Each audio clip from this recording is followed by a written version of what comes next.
Well done, Steve. Well done. For those of you who may have not been to a WCA event, we are a completely voluntary organization. So every one of us is doing something else during the day, and every once in a while we get together and we put together an event, and we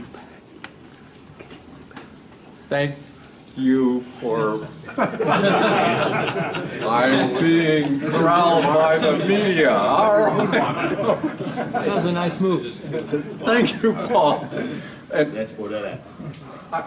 I don't like to be constricted. I like to go out, and as Mr. Payton would probably attest. So anyway, we are always looking for additional folks who might be interested in volunteering to assist us.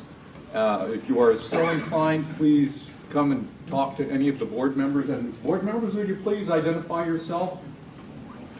Stu, Jeremy over there, Peter over here, myself. All right. So we would love to get your help. And we have one person that I want to particularly single out for the voluntary work that she does. Can someone go grab Christine and one of the board members? Can you just, you know, kind of like a... Be careful how you do that. That's right. In a friendly, professional manner, of course.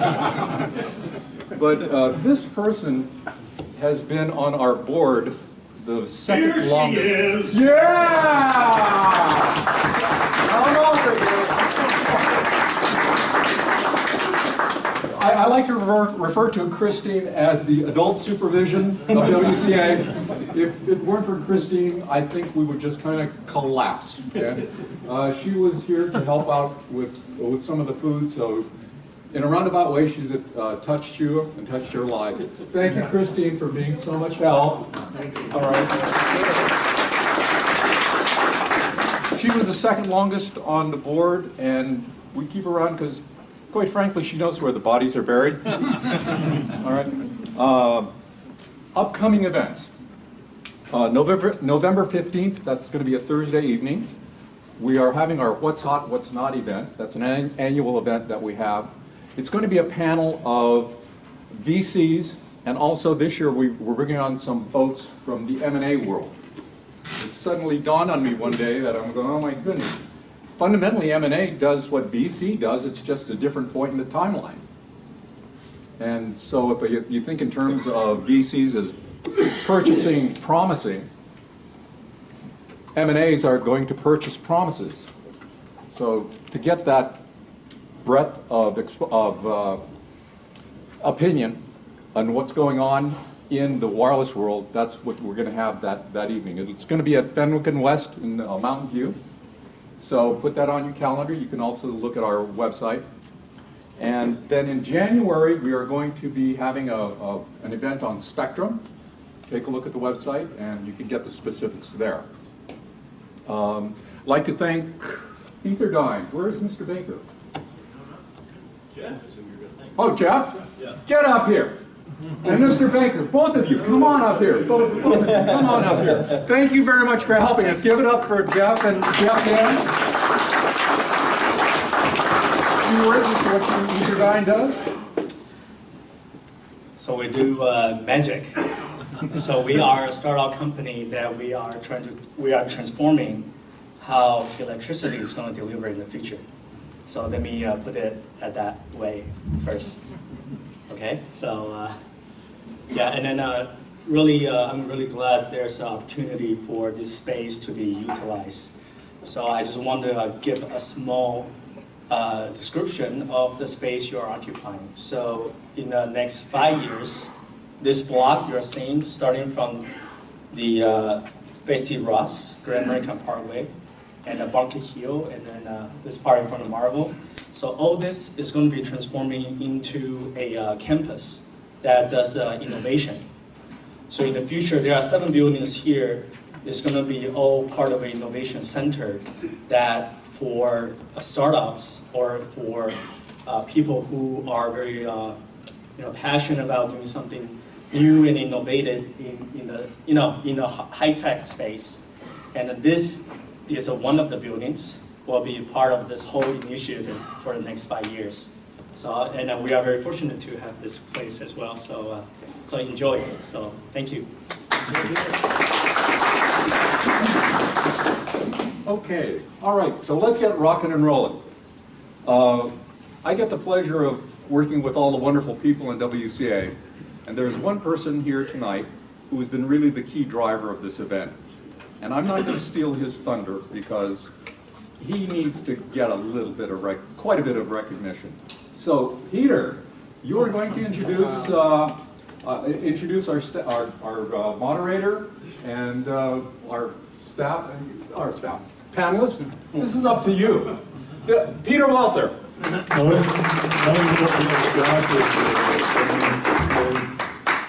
Also the DJ for one. I was not prepared for this, so I prepared everything. Now Brian gives everything to me, and I want to have him done a little bit more. Let me. Where's the paperwork? Without my glasses, right there. Yeah, like Brian said, is the topic is for this event real-time asset tracking. It was generated actually from the last 2 months event what we had about industrial IoT, gadget, where people and companies showcased their new IoT inventions. And a question and answer came up, Z for example, and Zaki was there.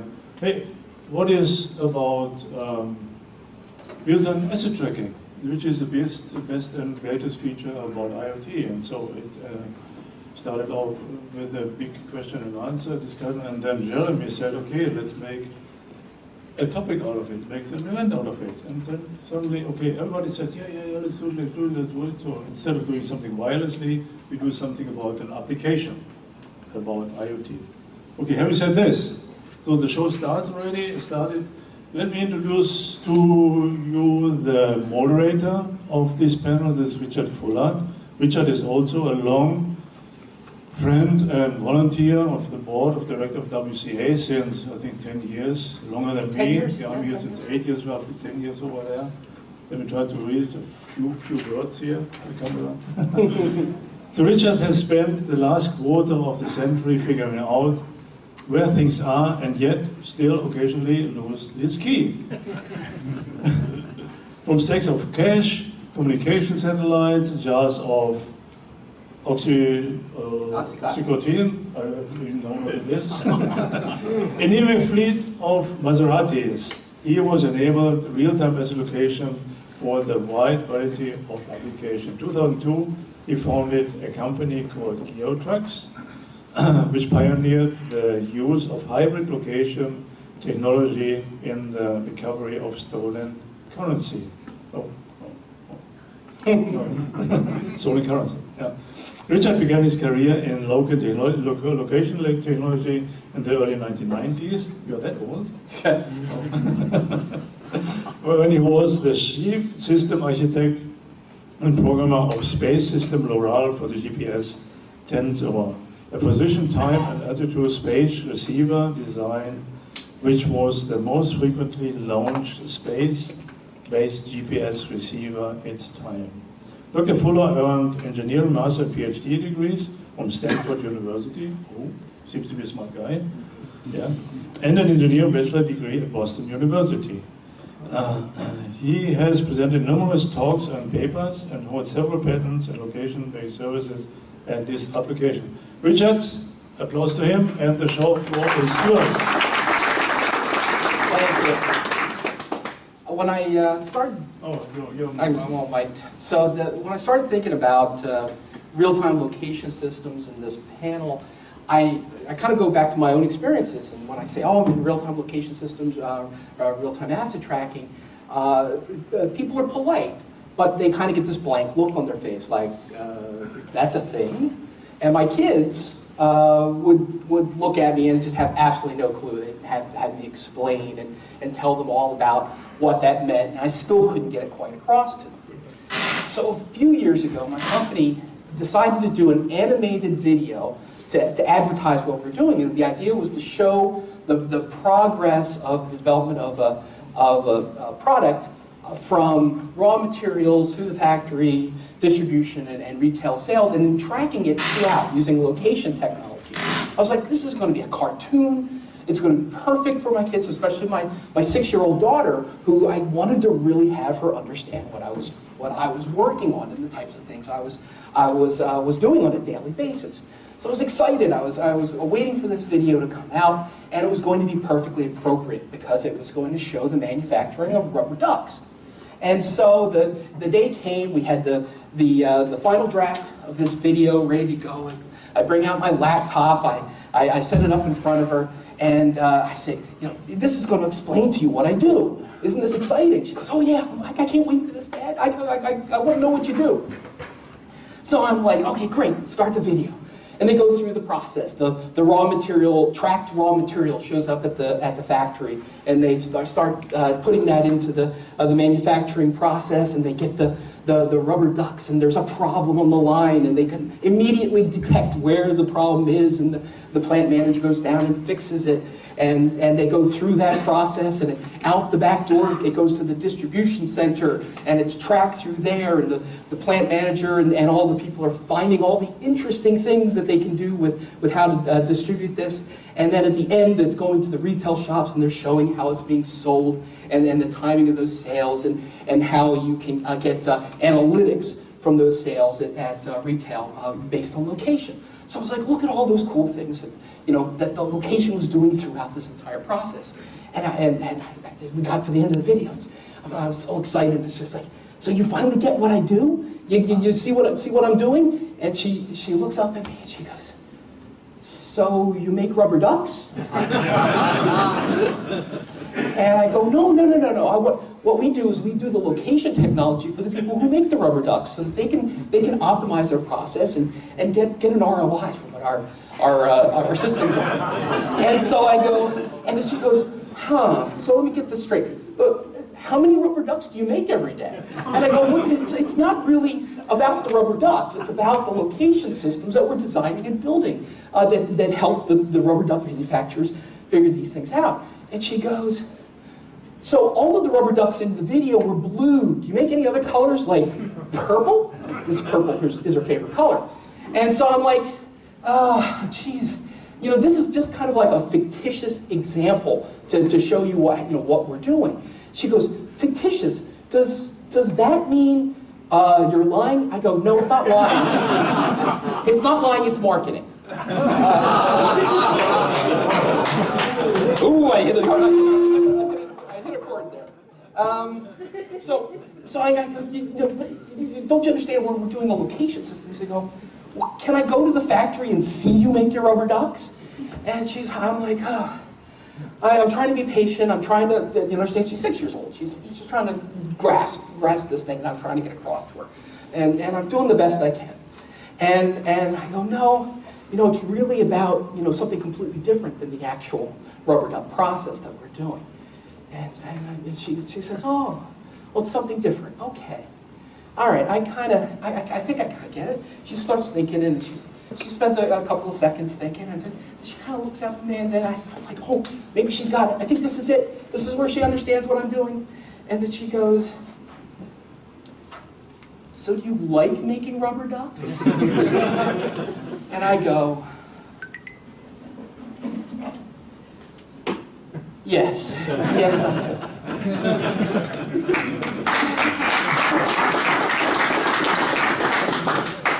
So there's somewhat though the moral of the story is there's really no great reward at the end of the tunnel for doing for real-time location systems, except for the things that you bring your customers and those ROIs and the efficiencies that you're bringing through the system. And the people I have on this panel today are complete experts in how to drive those efficiencies, how to do the best types of location systems, and how to make sure that while they're maybe underappreciated by their family, their kids, they're certainly going to be appreciated by their customers. First, I have Syed Hossain, CTO of Aeris Communications. He is responsible for future direction of Aeris Communications technology strategy. He joined ARIS in 1996 as Vice President of Engineering and as a member and founding executive team of ARIS. He has over 38 years of experience in semiconductor and telecommunication industries, including product development, architecture design, technical management.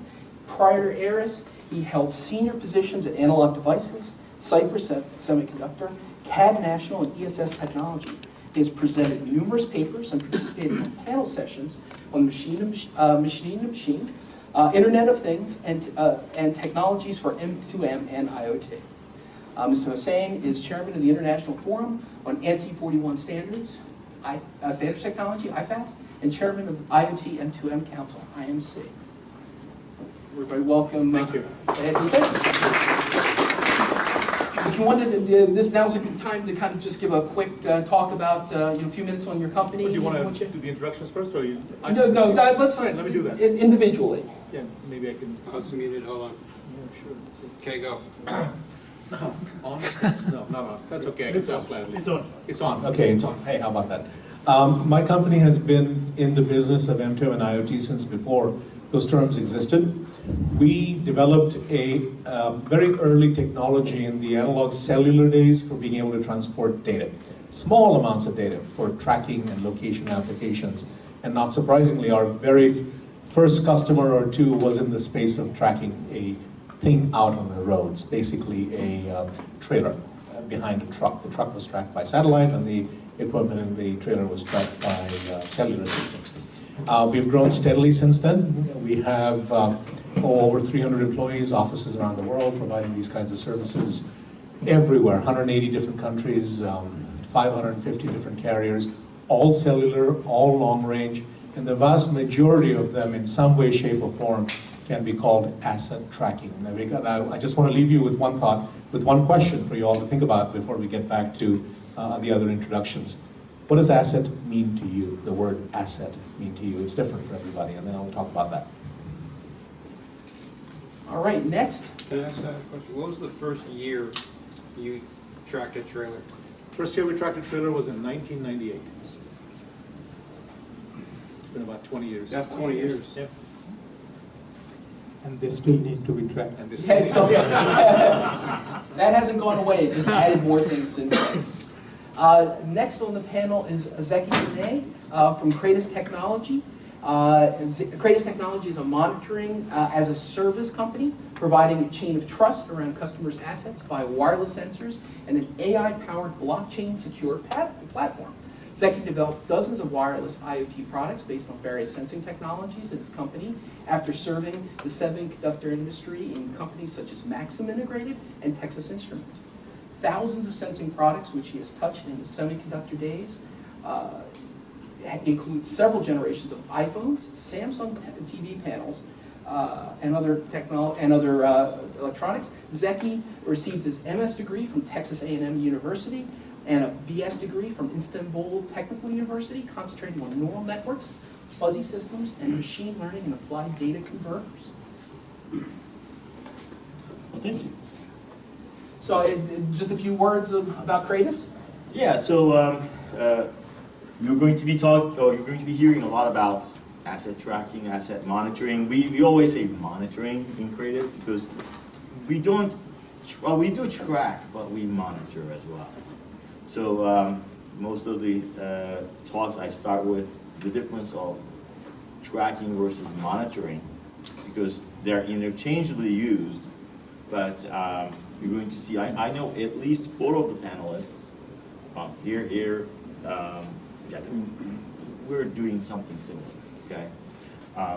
But try to concentrate on what the differences are. This is probably the first industry or first market that I'm really feeling comfortable with everybody doing same or similar things as I do because this is such a big, vast market. There is, for every single differentiation everybody brings into the market, there's a place for them.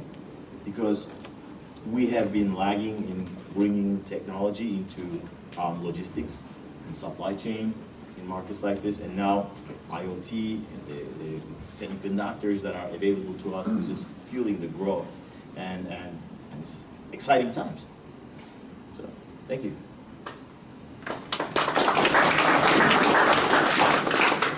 Next on the panel is Neeraj Sahabal.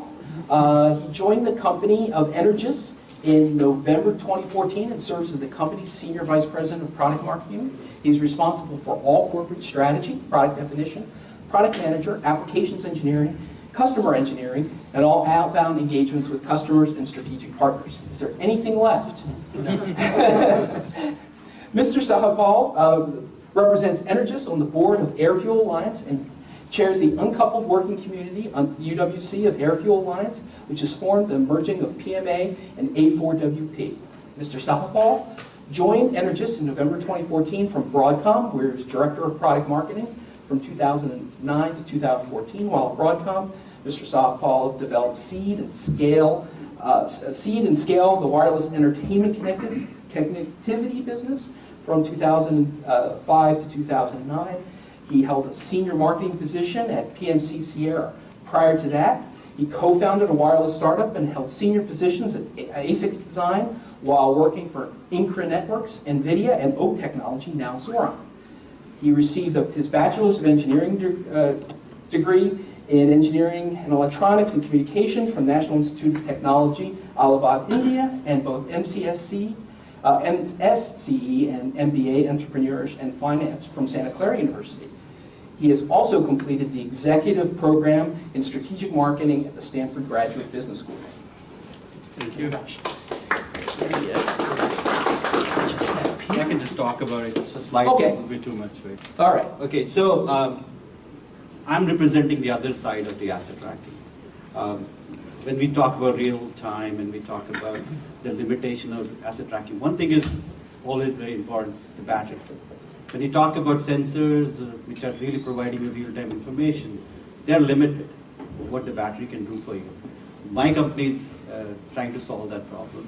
We are focused on providing that you can have a perpetual sensors, you can have the way to charge those devices in a warehouse or industrial application or enterprise application using the RF technology. The Energous was founded in 2012 with a goal to have at-distance charging.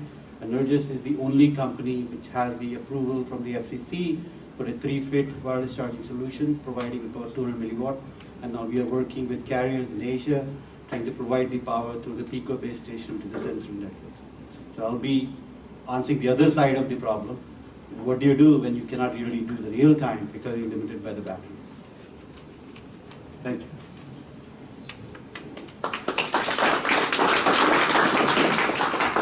Next, we have Ray Sika, as founder and CEO of Sensitel Inc., a Silicon Valley-based company helping transform last-mile delivery, logistics using real-time sensor data from vehicles and cities. Prior to founding Sensitel in 2013, Ray held senior leadership positions with Nature Right Farms, a CPG company, OPSEC Security, a provider of anti-counterfeiting solutions, and I squared or I2? I2 Technologies, a supply chain company acquired by JD Software. Over his career, he has brought multiple innovations to market, such as Innovates News, PACE Award, winning vehicle sequencing solution, mill scheduling solution, and RFID infrastructure software. Ray graduated as a Master of Science Engineering from Boston University, go Terriers, and received his Bachelor of Science from Indian Institute of Technology. Ray is a founding member of RFID Security Alliance and a member of BioSupply Risk Management Committee. Ray. Thank you. You want to thank slides? Well, thank you, yeah. I can tell you a lot of stories, but the reason we got into this was we got a call years back from a customer who had just moved between warehouses and they lost a few $1 million of their stuff, right? So that's how, that was the beginning and that's how we are here. And David is not here, but he is our German connection. He's actually in Germany, and so we're celebrating Oktoberfest with him too. So the problem we are solving, like what we heard before, is that businesses are failing to deliver on time. I was actually surprised to see this is how a plane actually looks. It's not a broken plane. This is how it is when you assemble it, right? And Boeing is late. Daimler is late, everybody is late, only company on time is Amazon. right? And it's giving a run. So what we are doing is we're using sensors and AI technology to coordinate moving things.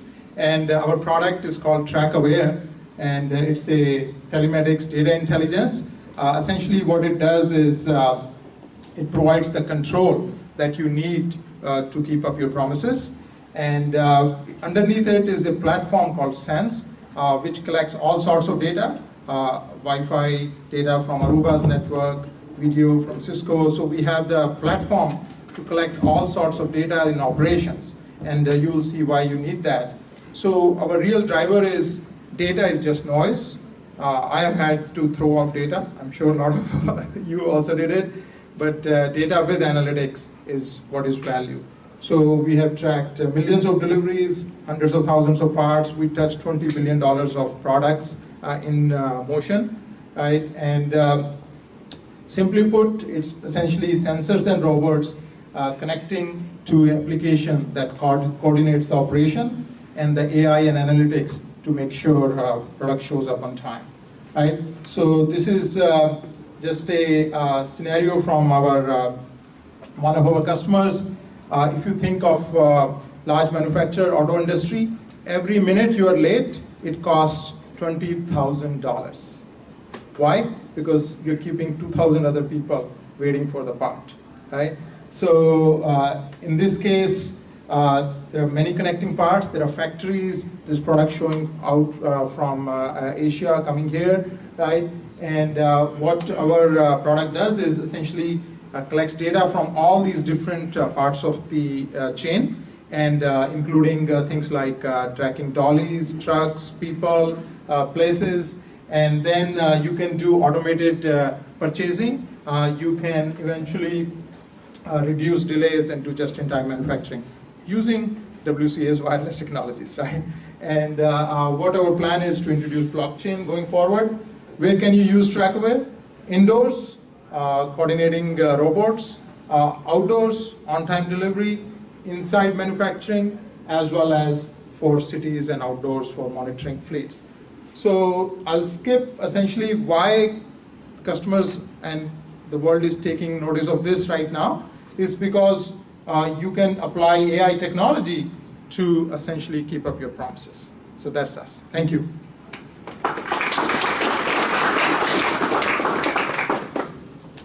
Next is Nick Gardner from Telesense. Nick is a co-founder and chief engineer of Telesense. He is responsible for technical direction of Telesense solutions. He has been developing hardware and software.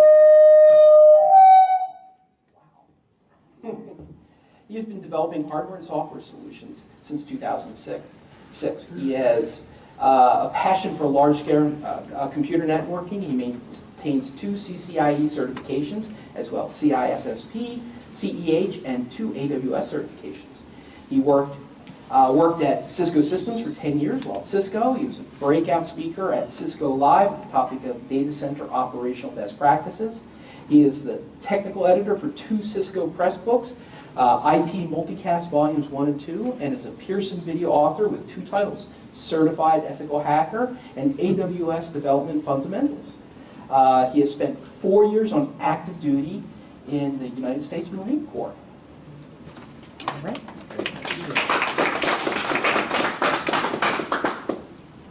Blinking red. Can you get the blue one? Use your Sure, I can just talk. Here you go. Thank you. Who saw the malware license plate in the parking lot? That was me. By the way, if you see me touch my nose, I inhaled a fly. I stepped outside as the sun was setting, and this little gnat just sort of flew straight up into my nose, and I think it might still be in there. Thanks for sharing. Well, it's good that it's your nose. I know. It's probably not in there, but I can feel it, you know?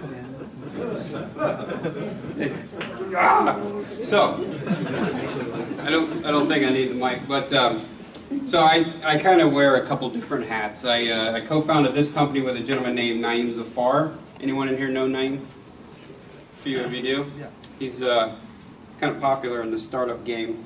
He's done 8, this is his 8th, and this is my first. We got together about 4 years ago, and we tried to do everything over those 4 years until we finally found something that stuck, and that was monitoring grain in storage.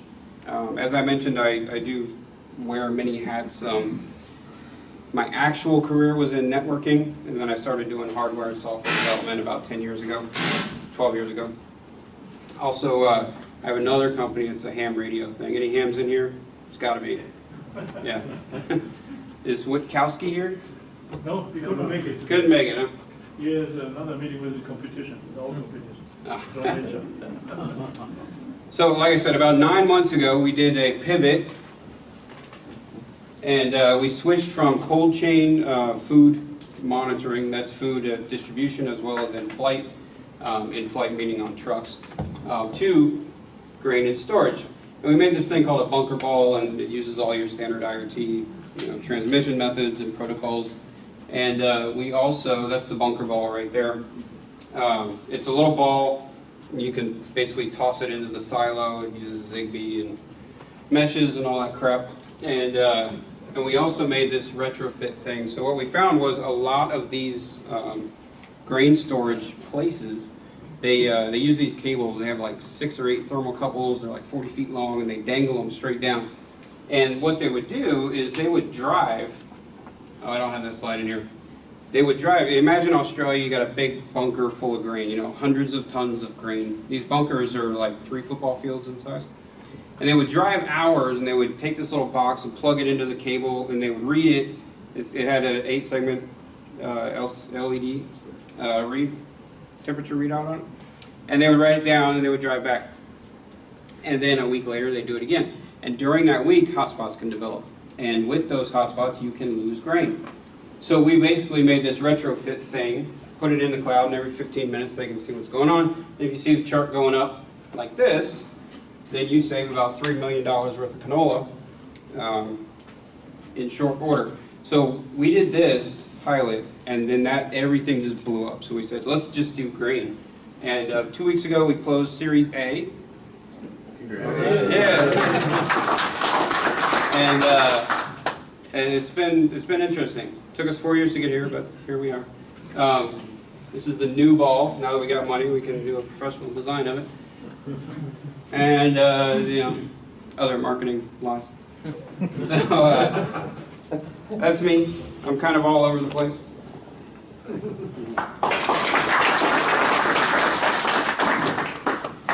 And last but not least, we have Fani Pandranji.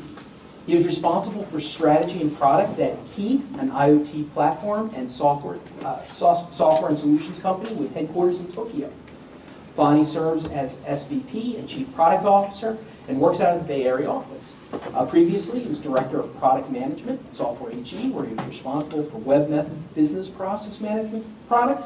And prior to that, he held product management and product development roles at BEA Systems, Plumtree Software, DataSuite, and Savion.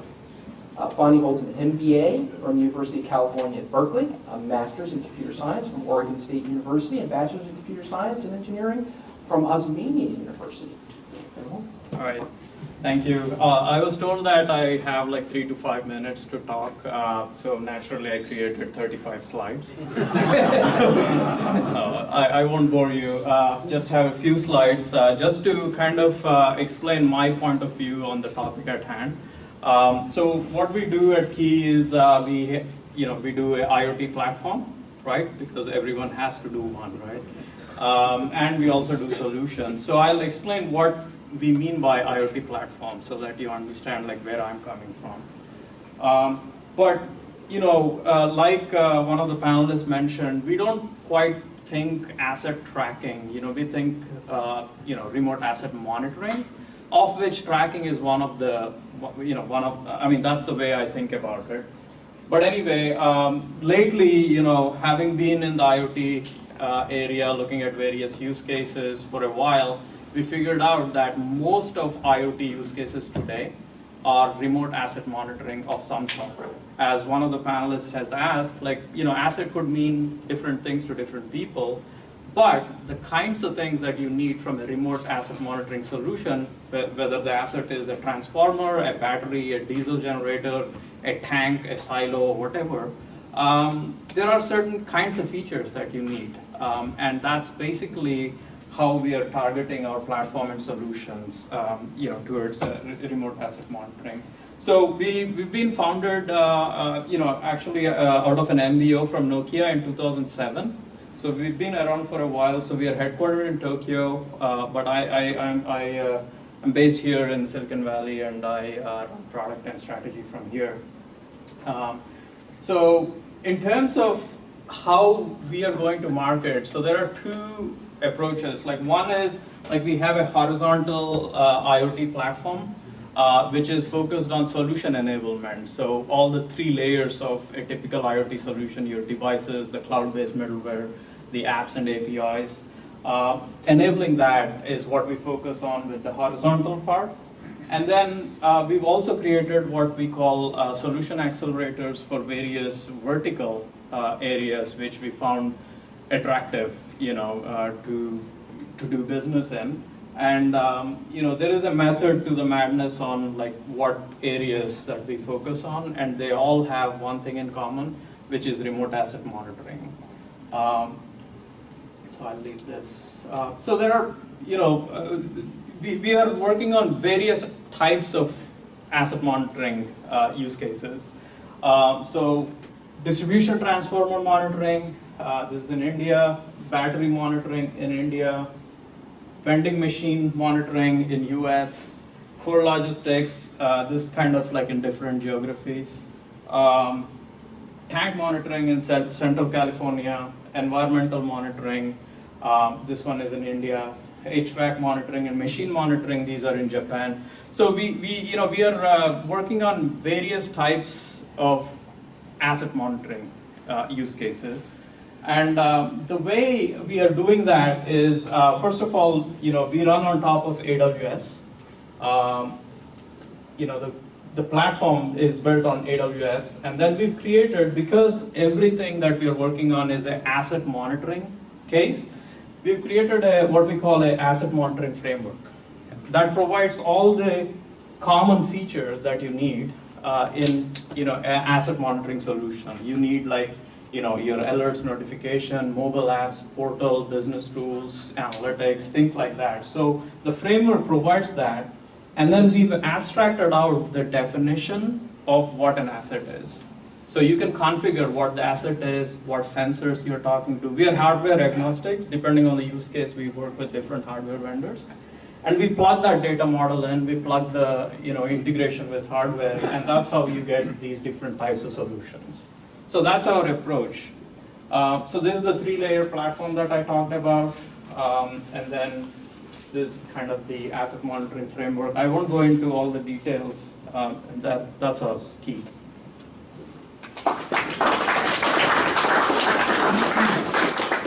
What does key mean?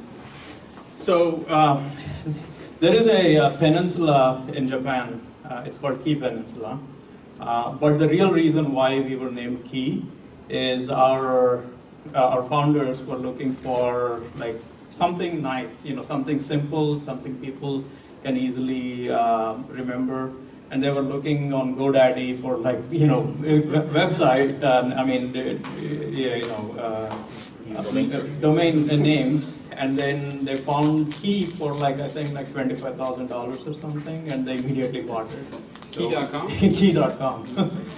So, yeah, that's how we were born. Great. And affordable three-letter. So when I was putting the notes together for this panel session, I realized there's lots and lots of acronyms. And of course, when we were talking about real-time asset tracking, I couldn't help myself, and I started abbreviating it RTAT. So I'm part of the problem, not the solution of all these acronyms. Two of the big acronyms that have already been mentioned so far are M2M and IoT. Back, we were talking a little bit beforehand, it used to be, and some of us remember the days where it was just telemetry. It was just data coming from devices in the field. and then it became M2M. And it was sort of like, oh, everybody's doing M2M. And then, you know, I was sitting in a company and we were like, oh yeah, we're doing M2M. That's right, we're sending data from devices and going to other devices. So we're doing M2M, we're part of the cool kids. And then, you know, at some point, M2M started becoming less emphasized, and we've been in IoT for a while. I think a lot of the same goals and activities are happening, but there seems to be some other aspects to it as well. And I'm going to start with Syed, since he's the one that kind of got me going on this. And it's like, over this time, over these years when we've gone from telemetry to M2M to IoT, what's changed? What are we doing different today than we were doing 20, 25 years ago? Yeah, well, there are two things. Is it on? Is it on? Yeah. Oh, close enough. I'll talk loudly. Is the blue one on? There you go. Okay, whatever. There we go. Perfect. I think the comments I would make would be phrased as follows. Even before telemetry, there was SCADA. I'm sure some people remember that term. The point is that the things we do today are pretty much the things we did back then, with a couple of exceptions. One of which is that I think the imagination of the general population hadn't caught on till the phrase Internet of Things came along. And people said, oh wow, what is that? The average non-technical consumer says, aha, this guy is an IoT product. And yeah, it is, in a way, shape, or form. That's part one. I think that imagination has been quite a revolution for just about everybody, and that's why we're doing things. The second part of it is that what used to be a typical point-to-point remote monitoring of something has evolved to where the information being sent back and forth and the control messages being sent to the devices has become of greater importance than it ever was. And so now that data isn't just put away and stored and some action is taken, it's analyzed. You look for patterns, you look for the AI and machine learning tools and capabilities to give you information about what might be happening so you can make predictions. And that's the change that I think has revolutionized what we're trying to do today. I'm not talking about the personal human who's just recording their Fitbit data for themselves. I'm talking about industrial applications, large-scale deployments of devices. One of the points I think I didn't mention earlier is that while we may have millions, tens of millions of devices out in the field today, we only have 600 customers. It's not a one-to-one relationship. It's one company, one enterprise deploying tens, hundreds, millions of devices, hundreds of thousands to millions of devices, and they need to know what's happening out there in a collective form, not just the individual device or two that may be out there. So the scale is changing, and I think the imagination of what we can do with it is changing. Following on with that, Zaki, would you say that the customer base has changed? The types of customers and what they're doing with the technology has changed over this time, or has that remained more or less constant over the past couple of decades? Yeah, good question. Well, absolutely. The customer behavior, the customers themselves have changed, right? First of all, how many people here are hardware people? Okay, well, very good. Because, well, I know Walt is, he's one of the best hardware designers I know. Everybody thinks that hardware is something, a black little thing that sits on a green thing, and it's like $30 at the most. Okay, so the thing is, hardware cost has not changed really over the course of the last 20 years, probably. But what it can do has changed a lot, right? So now we can actually do a lot more with the same amount of money that we spend, and we can do granular monitoring. And that's changed. And that has changed the entire perception of the people. What they can do, what they can measure, what they can quantify. Hence we call it monitoring. But that has changed completely. And everybody thinks that anything is doable right now. I mean, you go to a customer site, and they complain about, oh yeah, we're still using the 5-year ago's technology, 10-year ago's technologies, and that everybody expects more now. Everybody wants to collect data. Everybody wants to infer things. And now we can calculate, as Syed mentioned, we can calculate and extract a lot of information out of that data. Ray mentioned about data is noise, right? And now you analyze it and you basically extract the signal out of that data, which is meaningful. We can do it today. 20 years ago, well, you know, I belong to the AI movements of 25 years ago. We were talking about neural networks, fuzzy systems, this and that. We did a lot of things. And then, you know, 25 years later, all of a sudden, we are again in AI world. I'm like, what is this AI now? Tell me again. Oh, I see, I hear the same concepts. Everything is the same, but there are some echoes, okay? Now we can actually extract data, extract information from data, meaningful information, and make life better. So this changed everybody's perception. Like, I would like to add one more thing. Yep. I think a few years back when we were in Broadcom, we were thinking about what is really IoT, machine to IoT. I think there is one fundamental shift has happened, which is that connectivity. We missed that part, right? Because yes, the devices have become smarter, I can process more, I can store more, but the fact you can connect to the cloud, and you can do a collective processing, and you can store the information, and you can access from anywhere, has all that been enabled by connectivity. I think connectivity has enabled the imagination, and the imagination is basically you can do a lot of processing now. I think there is more to triggering the imagination. In my view, two things happened since I count back. So just a show of hands, how many of us were at the time of Walmart requiring suppliers to do RFID? How many of you remember, right? So, you know, after that we went into the IoT cold winter, let me say that, once Walmart pulled out, right? So I think since 2007, two things have changed. One is iPhone and other is Amazon. And I think with iPhone, what happened was, if our customers, they say, if my kids can text me and tell me where they are, how come we can never find where our drivers are, or where our product is, or where our people are, or where our factories are, right? So the whole mindset of the customer who's investing has changed. They expect this kind of technology to be available. And then Apple, what they did was they drove down the cost of all the components, right? So gyroscopes and you name it, right? So that's one. And then second is Amazon. Amazon is just so good. They had all other businesses.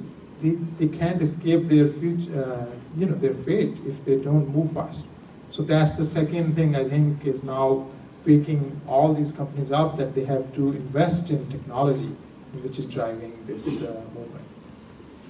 Let me add one more comment, which I think is related. In the past couple of decades, we have also seen the shift to something as a service, okay? And that is a tremendous game changer, because it became software as a service, which was easy to do. We have now gone to the point where assets as a service is commonplace. You no longer necessarily need to buy the thing you might use a small fraction of the time.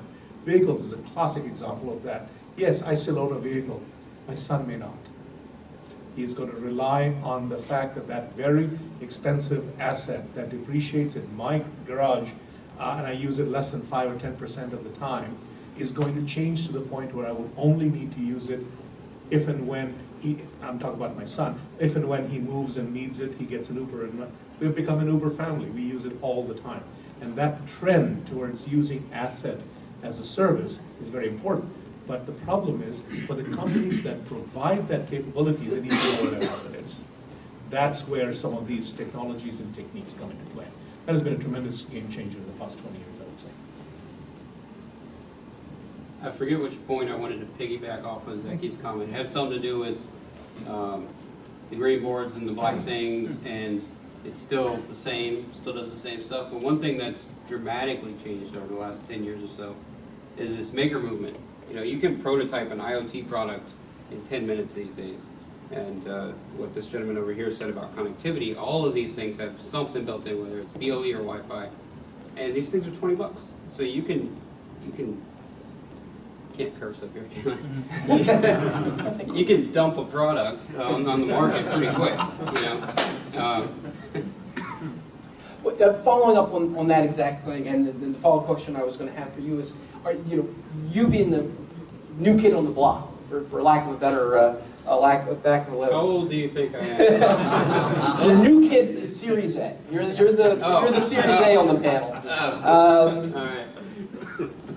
Are there things that you can do today that you don't think you could have done 5 or 10 years ago. And of course, you've already touched on one of those, which is the rapid prototyping.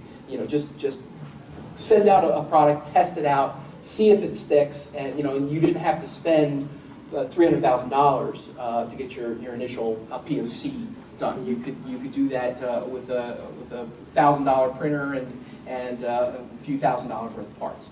So the access is easier. Are there other things that you could take advantage of today that you did take advantage of?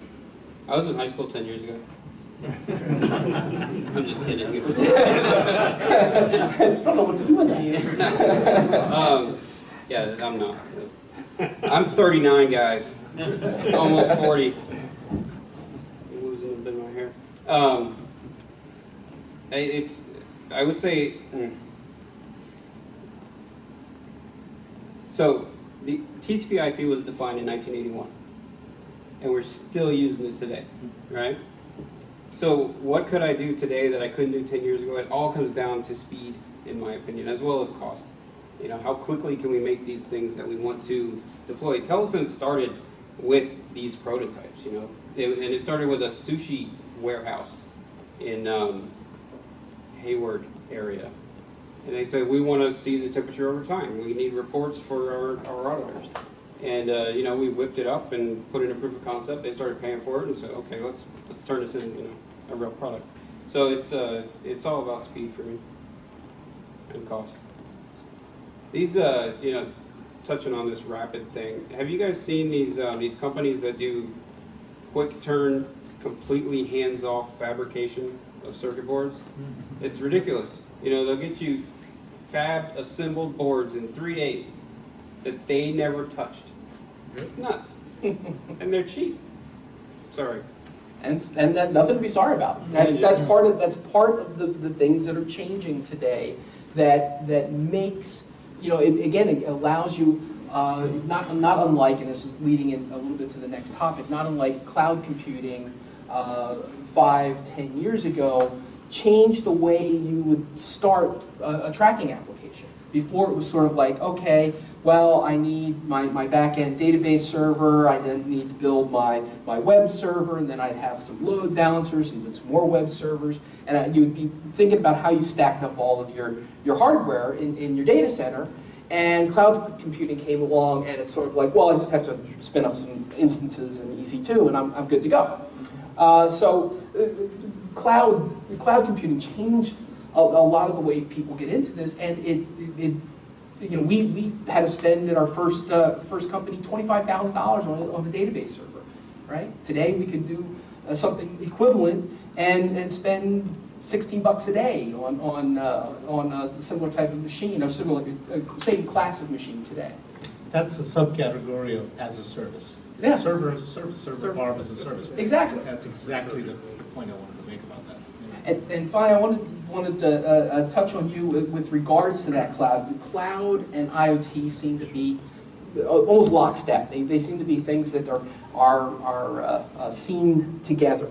Is that just something that's convenient because these are two very big movements going on today, and they're co-marketing each other, or are they helping drive adoptions on both sides? I think they are, at least because we are AWS based, and we are a cloud based IoT platform. That's my point of view. So as such, the kinds of customers we deal with, they are the ones that are okay with cloud. Previously, I used to have customers who used to say, oh no, you have to install all of your platform on my data center, all of that. And even in Japan, customers are actually moving away from that. Like we spent a ton of effort and resources installing our platform. So we took it from AWS, put it on their data center, made it work. But now, 2 years later, they said we want to go to cloud. So there is that. Also, even there are a bunch of smart city RFPs and things like that I go through, and we are working on in India.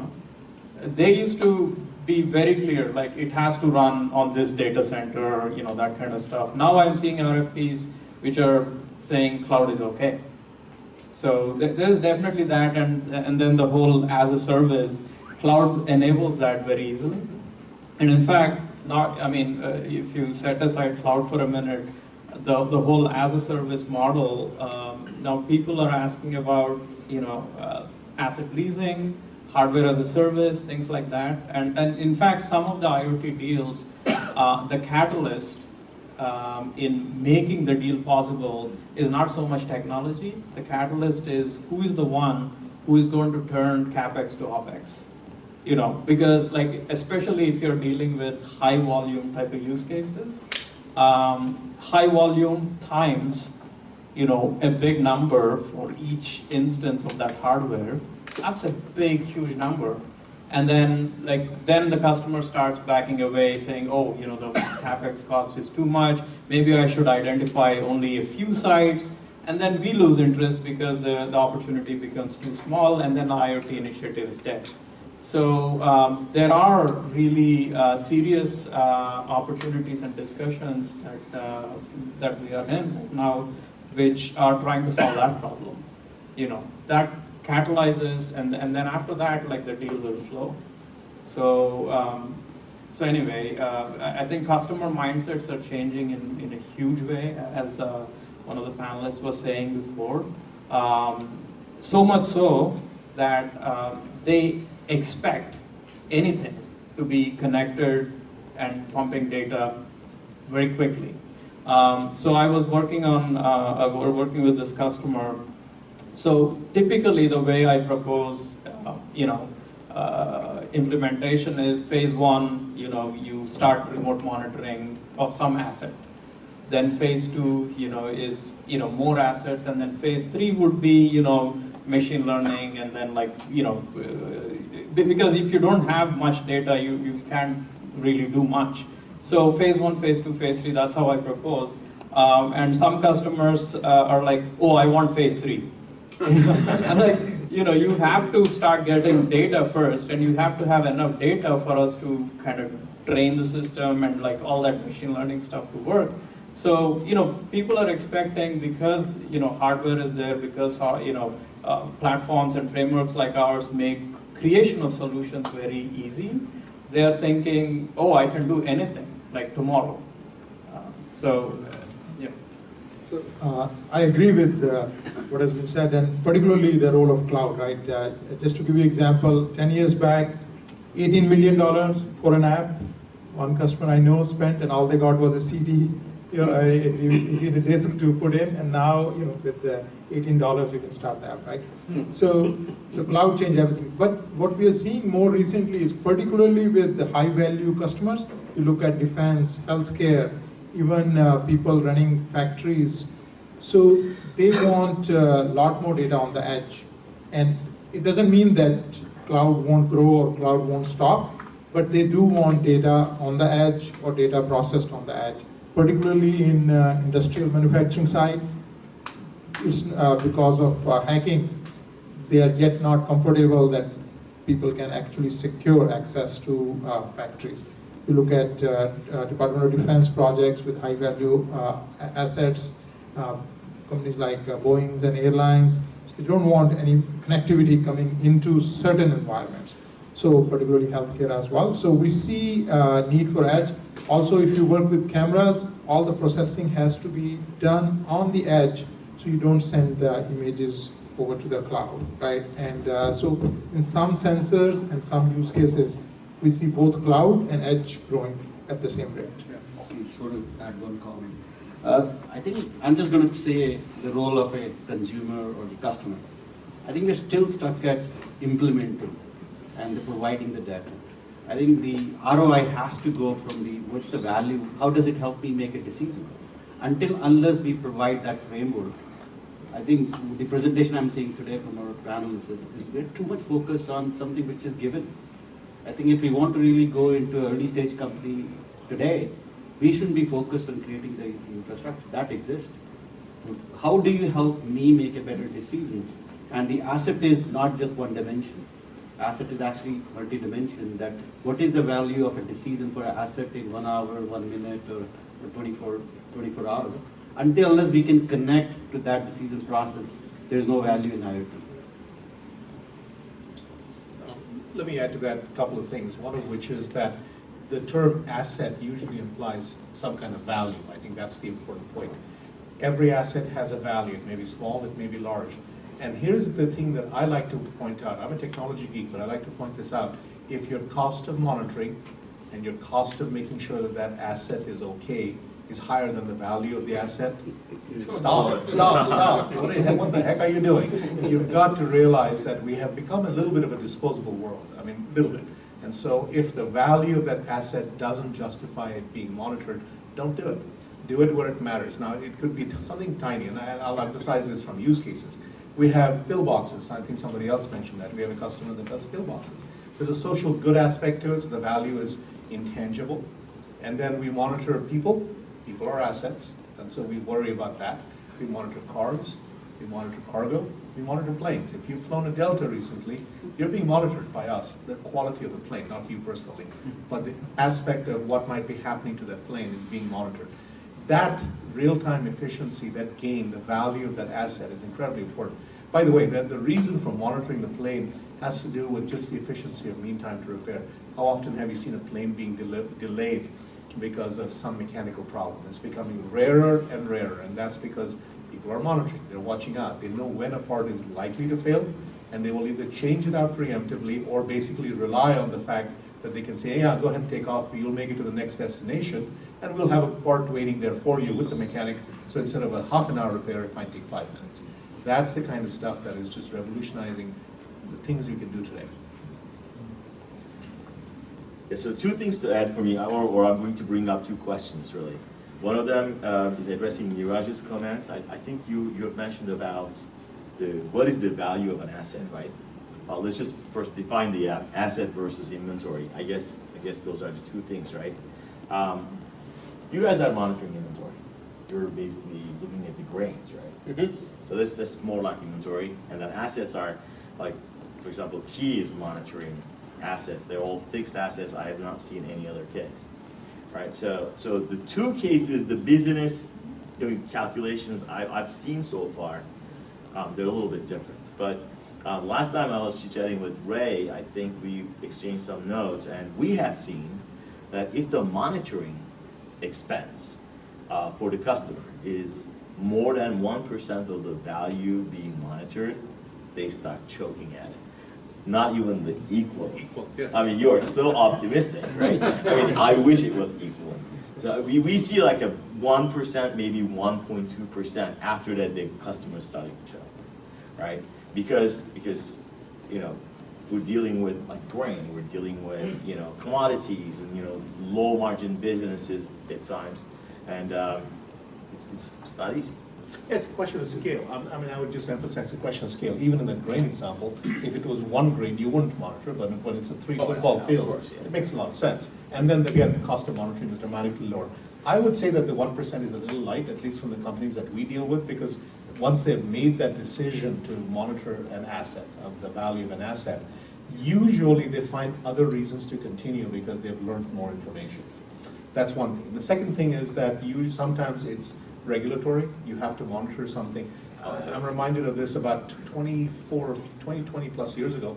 We got a request from a utility company, electric utility company, worrying about the fact that their local community had passed a regulation that said they had to have peak off-peak billing for residential consumers. They had absolutely no way of sending a meter guy to read the meter every house twice a day or 3 times a day. They had to have a solution. Well, there's an example of where that asset, the electricity being used at that person's house, had to be monitored. And you had to find a solution, almost no matter what the cost, because the regulations drove that. I think, sorry, about the value of the asset, right? And in terms of how we end up pricing, relative to that. At the end of the day, I mean, we throw around the term ROI all the time, but reality is, even though we see so many use cases, the only ones that actually go ahead, like in terms of deal, is where I, as an external guy also, to the company could figure out the ROI. You know, of course, their ROI calculation, the customer's ROI calculations will be, I mean, more accurate, more fine-grained. They'll have their own numbers. But you know, if I'm able to, like, I go to their annual report, for example, I look at service expense, warranty expense, things like that. I'm talking about a very specific case. And from that, I kind of roughly estimate what the ROI is. Those, you know, are, you know, they'll definitely go ahead. You know, and sometimes the ROI is in terms of, you know, reducing service expense, reducing warranty expense, things like that. Sometimes it is in terms of, you know, the asset itself is like things like pharmaceuticals, like cold chain use cases. Those are not kind of stationary because we monitor like warehouse as well as in transit.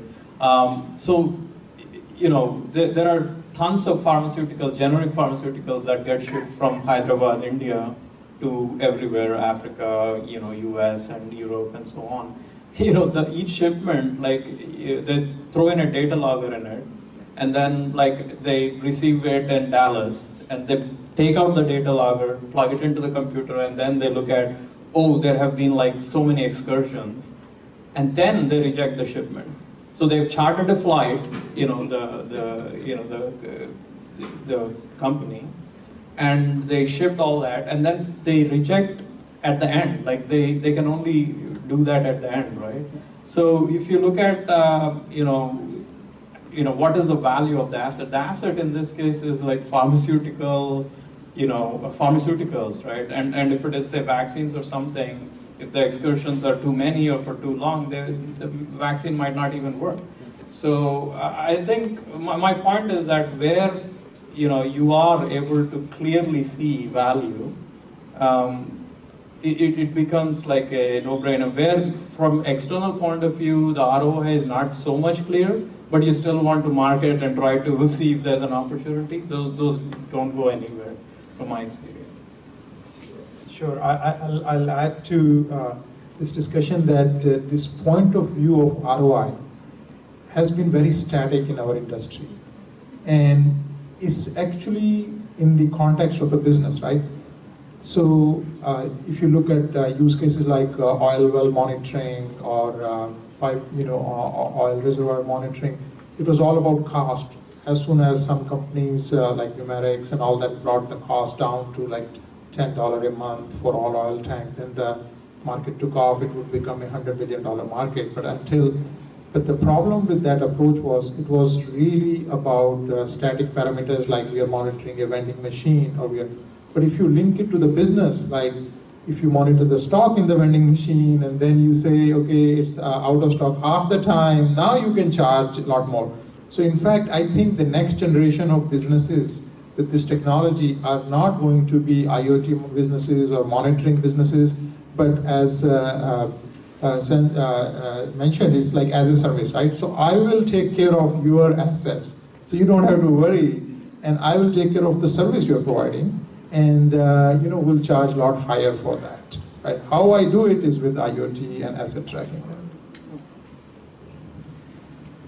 So I'm adding some more points into the ROI discussion. We do monitoring as a service. This biopharma example that you have provided, the medications, for example, we basically throw these little sensors inside, right? And so what is the value of this? It's not the value of the medication, or it's not where you return it or reject it. But what we have found out is what we're providing, or how we're providing value is about visibility, or we're providing visibility into what's happening. Right? Because the repercussions of medication going bad is not at all about the cost of that medication. I mean, who cares about it, right? You can actually dump it in the middle of the flight if you want, to the middle of the Atlantic.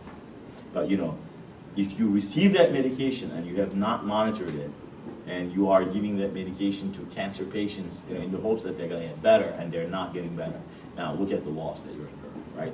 I mean, that's huge. So, we have this number about like this $35 billion number that I always state in biopharma that we lose every year, and only $15 billion of it is the lost material, the assets or the inventory or whatever it is, right? But the repercussions of that loss, the root cause analysis, who did what, and under whose custody, so on and so forth. And those are the side problems that we're solving along with the monitoring of the temperature alone. We provide security options, or security delivery options, or options with NFC tags, for example. Who owns the custody of the product, or under whose custody the product is, so that we're removing the he said, she said problems that insurance companies are loving it. So there's an ROI component over there as well. So there are many ways of slicing and dicing the cat, really, but at the end of the day, the value of any product depends on, well, the intrinsic value, and then, as you said, the time. There's condition, there's location. So I've been tweeting since a few days, what is the value of ice? Very high. I don't know. Depends on where you are, right? If you're in Antarctica, you know, it's different. And if you're in Africa, it's different. If you're in Safeway, it's different.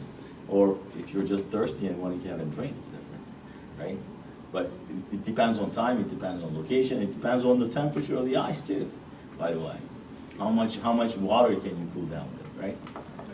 And about the real-time monitoring, real-time visibility, the reason why these pharma companies and logistics providers want that real-time visibility is they also have a lot of, I mean, one thing is like, you know, if a shipment, you know, goes bad, that's a huge loss. So there is that. But, you know, to address that, they're also industry-wise trying to develop, like for example, GDP, good distribution practices and things like that. So each industry I see, at least the ones that we are looking at, there are industry-wide things that are being, I mean, talked about and, you know, kind of becoming standard. And that requires real-time monitoring. So that's another enabler. Sorry, I'll pass it back to you in a second. I think the phrase real time is incredibly important. You have to realize that data has value up to a certain point. If you have a security system in your house and it reports 24 hours after a break-in, that data is useless, right? I'm giving an extreme example. So there is a time dependency on that.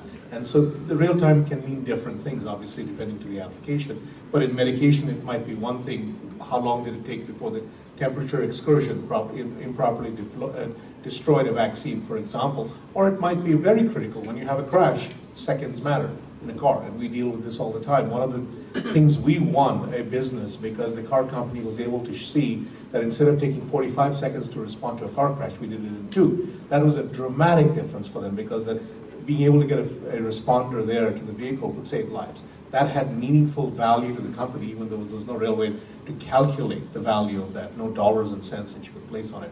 So that's very important. But there is something else that I want to be very careful about. This phrase is not unique to me, but I love it, and I'll say it in the following way. We have become so used to gathering tons of data that we assume data is important. No, it's the analysis of that data to make meaningful decisions that's important.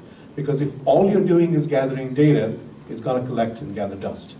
And the phrase that this gentleman used was, stop putting your data into data museums, where only an archaeologist would be interested.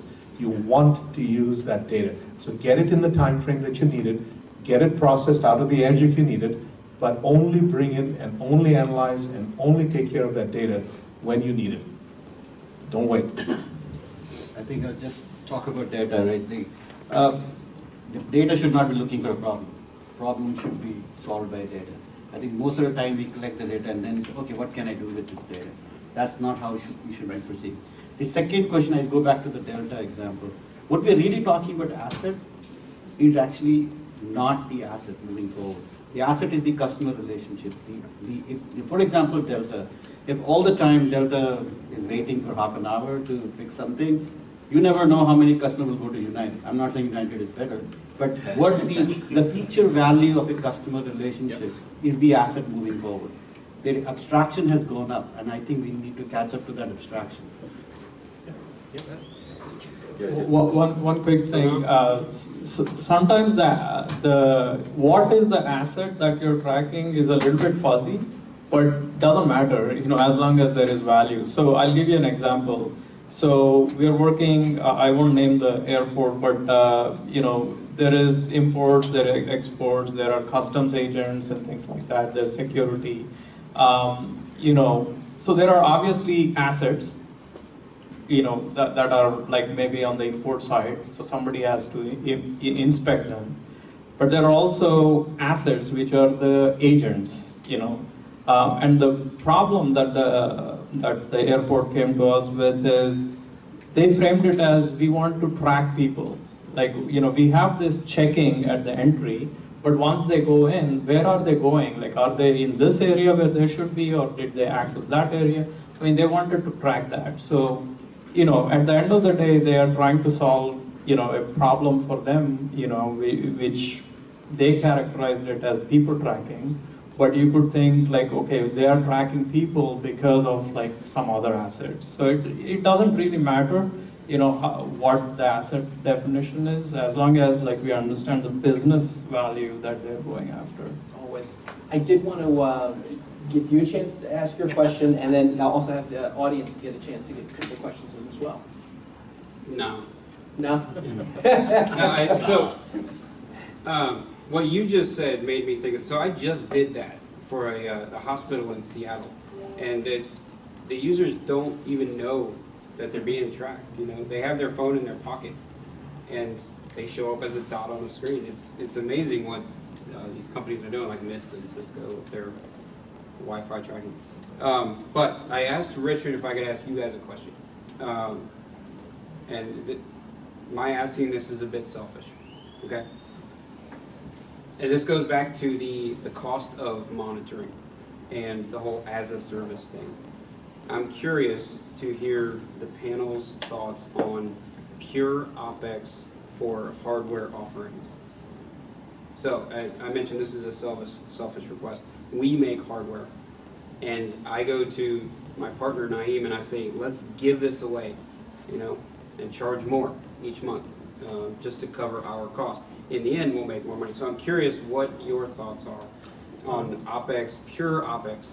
Let me answer the question in two ways. One is our own experience and one is a customer experience. When we first started doing our data analytics and storage platforms, we chose a cloud service provider. Shall remain nameless, it doesn't matter. Because when we got started, that was the cheapest way to go. But what we have discovered is that when we migrated from our own data centers to using this cloud provider, at a certain time and scale, that cost grew far more than we wanted to allow ourselves to experience. So what we've chosen to do is now have a hybrid solution where we have data centers, we have 5 data centers around the world, and we rely on lots and lots and lots of server farms of our own, and we use the cloud service as a handling the peaks. Okay, so that was the experience that we saw. So I will tell it to you in the following way. When you're a startup, when you're just getting going, it is easy and quick to use a cloud service, but be prepared to make that leap when you scale, when you get big enough that it matters. We're processing over 1 billion messages a day. Trying to get that in and out of the cloud would be so cost prohibitive that we wouldn't be able to do it.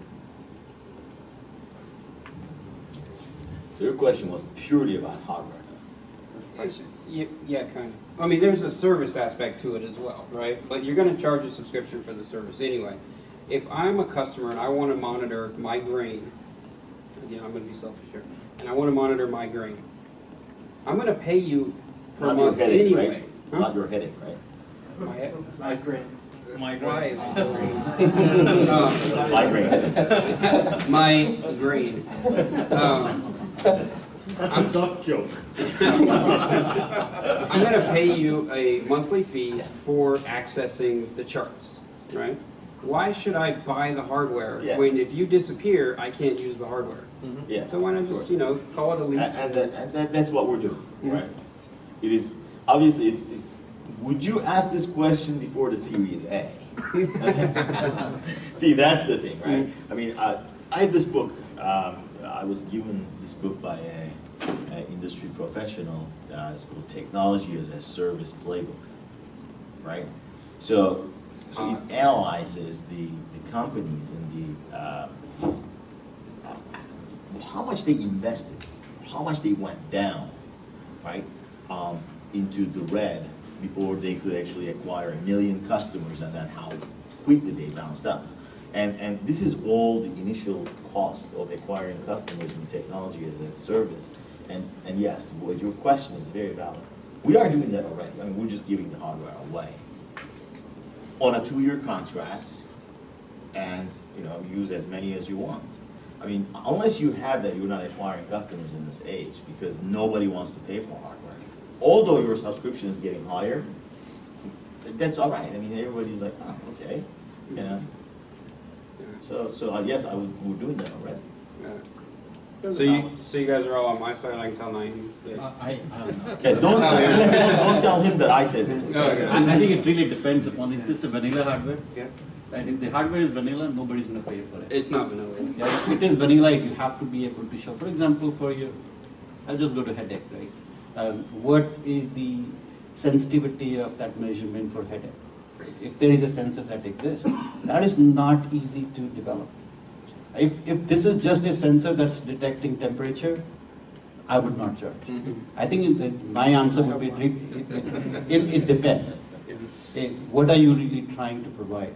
If you can add a value, you should charge hardware. You should, definitely, because that creates a stickiness to continue your business moving forward. In my experience, we actually, when we started, we were a software company, we couldn't find hardware providers. And we actually worked with Civil here, spent 3 years, a lot of effort to help them prepare the hardware which we could use the data from for the actual application, right? So in my experience, now there's a lot more, like there are 10 or 20 different kinds of trackers you can buy. But if you give a hardware to the end customer, they actually attach some value to it. I think in terms of encapsulating your value, hardware is a great story. Because, what do they see every day, or what do they tell people what they're paying for? Software is kind of virtual for them. So hardware I see very valuable in that sense that whatever PO they're writing or whatever service they're getting, at the end of the day, if they touch something, they feel they're getting some value. But you should, and all of us should be trying to pull down the cost of hardware so the industry can grow. As I mentioned before, like I mentioned CapEx to OpEx being like one of the catalysts. That's because people don't want to make a huge upfront investment to get whatever value for their use case. So the whole reason why we need someone to be doing CapEx to OpEx is because most hardware vendors, because they're hardware shops, their thinking is, oh, I'll sell each unit. They're not thinking hardware as a service. However, when we go to the customer with a full solution, they expect that CapEx to OpEx problem being solved by us. So that's why we encounter that.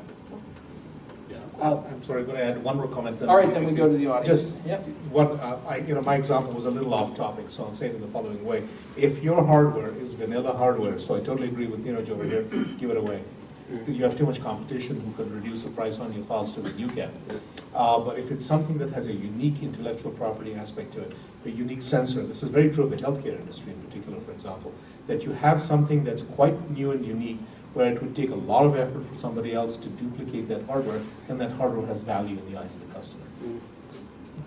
Even so, even if it has value, right, for them to, it depends on how much budget they have and can they take on that CapEx. You want to be very careful as a small company, right? Do not really just rely on subscription. Right. And just plot that revenue out. If you do not recovering the cost of this, sooner or later you'll be in trouble. Oh yeah. Well, how about, let me just throw a curveball to say it. How about if it's vanilla hardware, but the algorithms inside is next to nothing? Yeah, sure. That's the IP aspect of it. Yeah, that makes it not.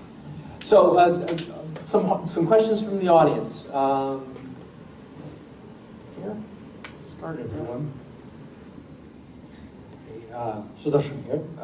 I represent Kibacom, I'm the founder of the company.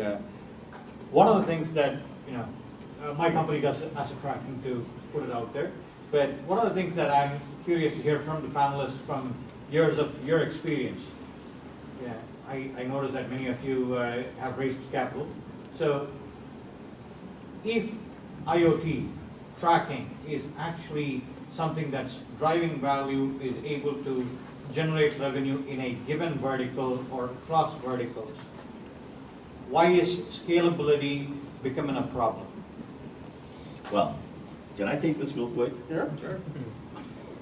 Okay, so maybe we should just open this discussion. How many products you have seen are IoT products that is generating revenue? Actually, very good question. Right? I can give you a data point. I have developed in my company dozens of them, okay? Dozens of IoT products. Most of them are either lifestyle product, and I come from product development background, okay? So we pivoted our company to be a, monitoring as a service company. We're not doing that much of development anymore. So out of the dozens of products I've developed, most of them are either lifestyle products, or they are trying to save money, or they're going to be saving time, saving something. But too few products, IoT products, are direct contributors to revenue. So we're basically, I call ourselves the masters of making aspirin out of vitamin, right? Because all these IoT products are vitamins. They're not aspirins. I have found one concept so far that I have actually conceptualized, but we never productized it. We never sold it. But it was a coaster. Believe it or not, it's a beer coaster. As soon as your drink is getting emptier and emptier, the server brings you another beer. Or it's getting warmer and warmer, they bring you another beer. So they sell more beer, they make more money. That was the only idea that I could ever find, okay? Okay, I've got a slight contrarian view on that one, obviously. We've been doing this for 20 plus years. We're profitable doing an IoT, 100% IoT business. Now, what do we do from the hardware and application perspective? Nothing.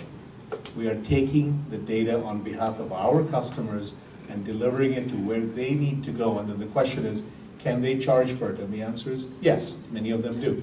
Not all, but many of them do. Many of them are using it as cost reduction internally.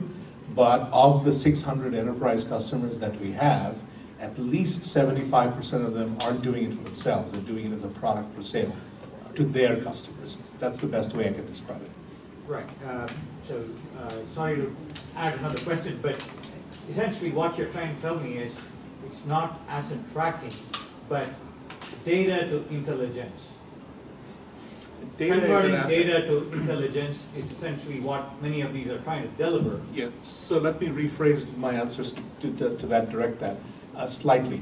Analyzed data is an asset, okay? And it's fuzzy as heck, as I can tell you that, but in reality, if that information has some way to either increase your revenue, even in an intangible way, or reduce your costs, it has value and merit to do it. I will tell you this, that of the 600 customers that we have at this point, how many have failed products out there?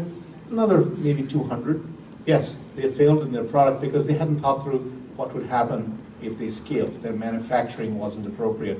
Their own billing systems weren't appropriate. When you're starting out, you want to take shortcuts. You do an Excel billing system. Well, that gets you to a few thousand devices, and then you're stuck. If you haven't thought through what it takes to get to 100,000 devices, you're not going to grow, and you're not going to grow in a timely way to justify the investment in the first place. That's assuming you're selling a product that you want to scale, because IoT products don't cost a whole heck of a lot from a service perspective. I'll say this carefully. We don't do smartphone kind of ARPU revenues, average revenue per month revenues. We do a factor of 20 less than that. Okay, another question was here somewhere on the other side. Alex? Oh, by the way, this is Alex, student from Golden West, right? West Valley. West Valley, right, not Golden, I'm all confused. And he's a friend and colleague of Aman Musavi, who cannot make it today. Aman is our marketing student, we met him last time. So welcome, Aman. Alex, hopefully also for the next event. Okay, up to you, sorry. Thanks. This is more a comment than a question, but maybe you can comment afterwards. You were talking about the intangible value of certain assets. And what sprung to my mind when you said that was child trackers and dog trackers. And those have been around, I don't know how many iterations different companies got through, they've never caught on. Yes. So I need one, but the right answer is not there in terms of the product. It's still an opportunity. One of the things that I'm very concerned about is that people are willing to pay a certain amount of money for certain things, right? What's the value of a child getting lost? A lot, if it's your child that got lost. But how many people in this room have lost a child? Nobody. So when you look at it from that perspective, the statistics are not in the favor of a child tracker or a pet tracker. And every one of those applications that started out, you said, we're going to be able to charge $25 a month to track your child, or $25 a month to track your pet. And the answer is pet owners just don't see that value. I think, I'll just give you, I'm monitoring this market for wireless charging. First of all, I want to give a shout out to Sudarshan. We are partnering with the Kubercom right now to provide wireless charging for asset tracking. I'll come back to I think the value of dog tracking is of no value. But if I can measure the temperature and the other thing while I'm tracking the dog, is very important. I think the thing is don't look into the basic thing that I want to track. Get into the next level. What is the value? If I know my dog has a temperature, or it has a tick, or those kind of things, I need to go to the doctor. Doctor will pay for you for that track. Step counter for dogs. Yes. Not the Fitbit. Yeah, to add one more point to that, in one of the conferences I've seen a reverse tracker. Hey, what? A reverse tracker. So, you basically give it to your wife, and as she comes close, your phone starts going off. It's not a friend finder, it's an enemy avoider. But actually, to his point, the step tracker, I have seen actually people ask for, in New Zealand, sheep step tracking. Yes. Yeah. So it is. The Internet of Cows is big. So I wanted to add one thing. So the child tracker, Apple did that. It's called the iPhone. Right? Apple took care of that for us. No offense to you on that one. It's a great question, but that's what they did, right? So the question I have is that now that the emergence of people using public and private chains, like blockchains, for supply chain management, what do you see as the biggest challenge for edge processing and insertion of that data, and then it being able to do it immutably at scale? Immutability at scale is a blockchain problem. It is. So that, Lightning and some other, so that hasn't been solved yet. Well, so actually, I think you missed the point on what I was saying there. So in a normal blockchain, you have a throughput of some transactions per second, whether it be proof of stake, proof of work, proof of capacity, whatever algorithm you want to use in consensus. But you have a limitation as the throughput as to put in there, right? So if you're talking about real time, and you're talking about managing these things, has there been any innovations on the edge processing side for actually working with cryptographically secure and immutable transactions, such as such as information that would be privatized because you don't want to disclose that to others? Has there been any innovation on the edge processing side? The answer I would give you is no, and I'll tell you why. Because that whole concept of real time gets in the way. Yeah. Do I need to know where my car is every second of the day? No. Do I need to know it every minute of the day? No. Where do I need to know it? The problem with the blockchain approaches today, and this is something that is being researched, is that complete immutable history going back potentially years is impossible to sustain, because the amount of data that you create just in the blockchain, let alone the asset and the management of the information you're tracking, grows by leaps and bounds. We're talking about gigabytes if you're doing Bitcoin, hundreds of gigabytes if you're doing Bitcoin today, for example. It's impossible to do an IoT. Well, it's impossible to use proof of work for IoT. Correct. That I will agree with you 100%. Mm-hmm. I mean, I've been in BGC since 2009. Sure. But the reason why I brought that question up is because literally on the edge processors, you have a CPU. Certainly. So all you're doing is cryptographically signing a hash. So that's why I was asking, has there been any innovation on that end? Because that seems like a low-hanging fruit to toss on there. It could be. The part of the problem is that when you look at the predictions of people saying we're going to have billions of devices out there, they're really talking about 1, 2, 3 cent, 10 cent kind of sensors and processors. They simply cannot process encryption, let alone what is necessary for blockchain implementations or beyond that. So you have a hybrid potential, hybrid solution. You may have hierarchy. gateways that can potentially implement subsets of that. But again, you have to watch out. I mean, if you break the history of a chain, the whole point of the chain is lost, right? So those are up to a point. I'm exaggerating a little bit. I do want to emphasize that when we're processing 1 billion messages a day, I'm not going to make a blockchain out of all of that. I cannot. It cannot be done. That's the issue. Yeah, correct. I totally get that. Yeah. Now, the only reason I was bringing that up was the fact that there is a lot of public and private chains. Sure. And private chains are dying because they can't scale. Right. But public chains are succeeding in scaling because of the commodity hardware that can be used from the consumer to utilize that. So let me give you an example of where we're finding chains make sense in the IoT. Just one example. A car, when it powers on, needs to authenticate into the network. That authentication process is something that we're looking at blockchain to solve. How often did this car start? Who started it? Where did it start? The history of a car. A single car with a single chain can be maintained in that manner. So we're looking at solutions that make sense, but generalized applications across the board. Yeah, stuff. Totally agree. You have to have a specific case. Did you say one chain per car? We're investigating one chain per customer potentially, meaning the enterprise customer. No, yeah, Rick. Yeah, okay. Rick Ellinger. I'm interested in your comments as to the status of your individual software systems to move from data to information by making inferences without having a lot of data. I'll give you an example. It's just in the news tonight. You'll see it. Amazon just announced that they're putting marked packages inside the shipments because they suspect there's some rogue delivery drivers. You probably saw it. Yep. Biological markers, another kind of a classic case. You know, the classic detective. Well, where were all of you when this person dropped dead? You know, and then you make inferences on that. And someone up here earlier mentioned that there's a role of the analyst in all of this, but there's also, I think, the idea of your machines being able to make some inferences and then say, hey, why don't you look at this? Maybe you want to redo the business process. Or maybe you want to look for the missing boy and girl, but they went missing at 4 o'clock. Why don't you wait until dark? And that's the role of the smart detective. So how do you couple from where you are now? Are your systems able to make these inferences? Is there an outside software body of knowledge that can do that? What's the state of the art? You hit the nail on the head when you use the phrase smart detective. The application that I described where the plane is being monitored to see whether or not there's something that's a predictive analytics associated with the data from the plane. The way the first implementation happened, we took the subject matter experts who designed the electronics and the systems in the plane, and we got them together and said, what should we be watching for in the data that we see? 95+% of that is what we watch for. The other 5% are the patterns that they didn't know existed. We saw those patterns after we had gathered the data for a while and said, hey, have you guys been aware of this situation, this particular pattern that we see? And they were struck by the fact that they had never recognized that because it just wasn't something that their experts had looked at. So the smart detective scenario, I think, is the place where you start by seeding the appropriate information, the appropriate learning, if you will, and then build on that.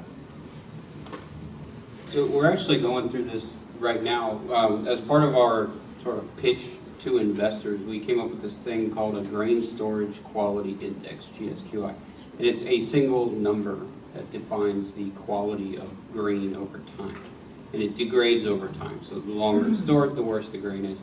And through the definition of GSQI and the algorithms that generate that number, we're able to predict it's marketing, what the grain is going to look like 3 to 6 months. So when you talk about grain trading and grain futures, it provides value to those types of people. But going back to what this gentleman over here just said, Syed, we didn't just, create GSQI. We brought in 3 or 4 different doctorates in grain stuff to tell us what we need to know to actually define those algorithms. And then a year or 2 from now, hopefully we'll get to that point where we can point out those interesting trends that we don't necessarily see from what we got with the original definition. So yeah, I should use some acronyms to my algorithms. Yeah. Because we're doing the same thing for blood, for example, right now. You know, and you know, Quality. it's about what you use as the initial set, right? I mean, so everybody sounds like they're using an expert's opinion or some valuable data to basically go inside these algorithms and then generate some meaningful information at the end, right? Because I talked to a lot of people. Some people are basically saying, oh yeah, we're just going to feed the data into AI and then it's going to, I'm like, look guys, garbage in, garbage out, okay? So, you know, you basically start from a meaningful point, like these gentlemen are starting, or we're basically looking at some research papers and, you know, statistical distributions of things to basically infer algorithms. And then, you know, things start becoming really meaningful, and now you start catching things. Otherwise, it's garbage in, garbage out. I mean, you need to know what you're looking for first, or at least have a pretty good idea as a starting point. And then, humongous amounts of data tells the rest of the story.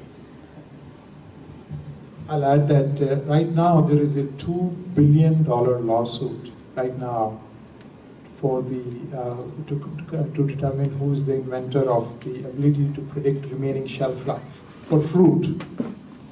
Right, so it's at least the data analytic is at least worth $2 billion. Right? So I won't name the parties. You can look it up. So going back to your question, this is a very standard field in computer science. It's called TMS. And TMS stands for Truth Maintenance Systems, Truth Management System. So, you know, there is green information you have, which you know for sure. You know, there is red information which you know for sure wasn't there, like somebody wasn't there, right? But then, you know, you can have blue information which you infer. We have one more question. We have time for two when we have short answers, but we have very long answers. One more question? Here in Silicon Valley, I have to ask a silicon question. Is there any value in the silicon or in the hardware for your customers? Do they really care about the technology that's behind you know, the product, or do they just care about the data that you are able to provide them? And you know, the follow-up question, what would the silicon value be that you would like to see in the future that would be valuable? I think Come on, guys. they might not know that there's value. And so, for example, our solution would not work if we weren't able to get radios that could penetrate moist green, right? What they care about is the data, but we can't deliver that data without that underlying value provided by, you know, off-the-shelf stuff. I think in the healthcare industry, the amount of new measurement systems, sensors, and the processing of that, embedded skin sensors, things inside your eyeball, things like that, is just going to revolutionize the next 5 or 10 years, where the silicon associated with doing that, or perhaps not silicon, but certainly the electronics and the circuitry associated with doing that, is going to have tremendous value to that particular industry. Because one of the biggest issues with healthcare is getting accurate measurements of the human being that you're trying to make measurements on. Accurate as well as convenient. Convenient, yeah. You know, because at low cost. Yeah, at low cost. There is a customer who is building some stuff on our platform, and they're doing sweat analysis for athletes as they're playing, using a combination of disposable sensors and a permanent, like a hardware sensor. So there's always scope for a ton of innovation in sensors anyway. I'm a silicon guy, I'll say there is a lot of value. I didn't think about it. So I think this is an age-old question, right? Whether can I sell software services on my silicon, charge more? I think the key thing is what problem are you going to solve? If you think about the sensor, they need to be very small, very cheap, has to do a lot of processing, should be able to connect in a small space. Only silicon can do that. The question is, can you really sell that value proposition? And don't diminish your value proposition in silicon. Okay, I think we are coming to an end, unfortunately. Or what is a question? Short one? No? Okay. Perhaps, Richard, some final words from you for this wonderful panel. And The panel did not disappoint. Obviously, we could probably go on for hours and hours on this one topic because all of us feel very passionately about it. I'd like to thank each and every one of you for coming out tonight and sharing your insights. Look forward to seeing you, working with you in the not too distant future. And again, I ask the audience to thank the panelists one more time. One very quick small plug. If you go to the website for my company, I have the 3rd edition of my book out, which talks about M-Term and IoT. It's free for download. Just sign up, get the PDF, and away you go. Okay, coming on to the most important thing. Bernard, don't run away. Give us a chance. We announced on our flyers website that we have a raffle for a $50 gift card for a German restaurant. Is this not true? It's fake. It's fake news. That's a great market. Great market. Peter, where you going? It's actually $100. Sponsored by Tesco's, the restaurant in San Jose downtown. So thank you so much, Tesco's. Nobody's here. So it's a $100 gift card. Whoever wins, I'm invited. Thank you very much. No, I think Rich is the most beautiful guy in this room. He can do the drawing. I'm going to do the... All right. Could you just kind of riffle this a little bit so you know that there was nothing? Feel Very very good. Thank you. Thank you very much. By the way, has anyone ever watched Penn and Teller's Fool Us? Yeah. Good. Don't. Because this reminded me very much of this and what can happen thereafter. But anyway, Richard. All right, hold up so I don't see what I'm taking. You must be here to win. Just one. Yes, good, good. All right, we have S. Anand. Hey, it's me. S. Anand? It's Anand, yeah. Anand? All right, could be Amand. Anand. Anand? Yeah. Nope. Okay. All right, try it one more time. So we get a winner. Yeah. All right. Oh, T. Weatherford. Oh, Ted was not here. Ted Weatherford. Weatherford. No? You didn't show up either? All right, well, we can talk about it here. Oh, 63. J. Yen. Jens. Yen? Oh, there we go.